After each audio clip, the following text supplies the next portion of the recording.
நம்ம தனிமையில் இருக்கிறதால நமக்கு ஏற்படக்கூடிய நல்ல விஷயங்கள் என்னங்கிறத நம்ம போன வீடியோவில் பார்த்துருந்தோம். பட் ஒருத்தவங்க எப்போவுமே தனிமையில் இருக்காங்க அப்படின்னா அவங்களுக்கு எந்த அளவுக்கு அட்வான்டேஜஸ் இருக்கோ அதே அளவுக்கு டிஸ்அட்வான்டேஜஸும் இருக்குது. அதை பற்றி தான் நாம் இந்த வீடியோவில் பார்க்க போகிறோம். அப்படி தனிமையில் இருக்கிறதால அவங்களுக்கு ஏற்படக்கூடிய முதல் பிரச்சனை என்னென்னா லேக் ஆஃப் கம்பெனி. அதாவது ஒருத்தவங்க தனியாகவே இருந்து நம்மளால் வாழ முடியும் அப்படின்னு நினச்சா அவங்க யாரு கூடயுமே க்ளோஸாக பழக மாட்டாங்க. அதனால் தனக்குள்ளே இருக்கக்கூடிய ஃபீலிங்ஸ் அண்ட் ப்ராப்ளம்ஸை மற்றவங்கள்ட்ட ஷேர் பண்ண முடியாமலே போயிடும். பொதுவாக நமக்குள்ளே ஏற்படக்கூடிய பிரச்சனைகளை இன்னொருத்தட்ட ஷேர் பண்ணும்போதோ அதை பற்றி பேசும்போதோ நமக்கு அவங்க கிட்ட இருந்து பாசிட்டிவான அட்வைஸ் கிடைக்கும் பொழுது நமக்கு ஒரு மன நிம்மதி கிடைக்கும்.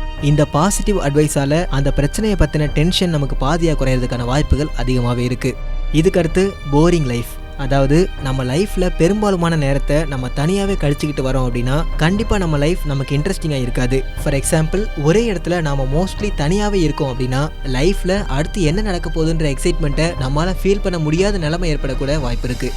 அடுத்தது லேக் ஆஃப் சேஃப்டி. அதாவது பாதுகாப்பு இல்லாமை. குறிப்பாக பெண்களுக்கு ஒரு நபர் தன்னோட குடும்பத்தோட அல்லது ஃப்ரெண்ட்ஸோட இருக்கும்பொழுது அவங்க ரொம்ப சேஃப்டியாக இருக்கிறதா ஃபீல் பண்ணுவாங்க. இது எல்லாத்தையும் விட்டு தனிமையாக இருக்க விரும்புகிறவங்க தனக்கு வரக்கூடிய பிரச்சனைகளை ஃபேஸ் பண்ணுறதுக்கான கட்ஸ் நமக்கு இருந்துச்சு அப்படின்னு நினச்சிங்கன்னா இட்ஸ் ஓகே.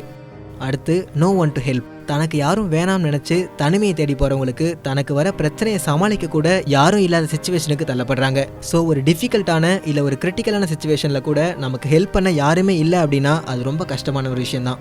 பொதுவாக தனிமையாக இருக்கிறது நல்ல விஷயம்தான். பட் தனிமையை நிரந்தரமாகும் போது தான் நமக்கு பிரச்சனையும் ஆரம்பிக்குது. நமக்கு ஏற்படக்கூடிய சந்தோஷங்கள் துக்கங்களை ஷேர் பண்ணிக்கிறதுக்கு நம்ம கூட ஃப்ரெண்ட்ஸோ ஃபேமிலியோ இருந்தாங்க அப்படின்னா அது ரொம்ப நல்ல விஷயம்.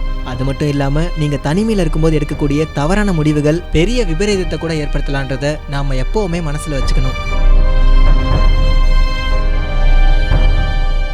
இந்த மாதிரி நிறைய வீடியோஸ்க்காக ஐபிசி தமிழை சப்ஸ்கிரைப் பண்ணுங்க. நாங்க போடுற ஒவ்வொரு வீடியோவையும் நீங்க மிஸ் பண்ணாம பார்க்கணுமா? அப்போ கீழே இருக்க பெல் பட்டனை மறக்காம கிளிக் பண்ணுங்க.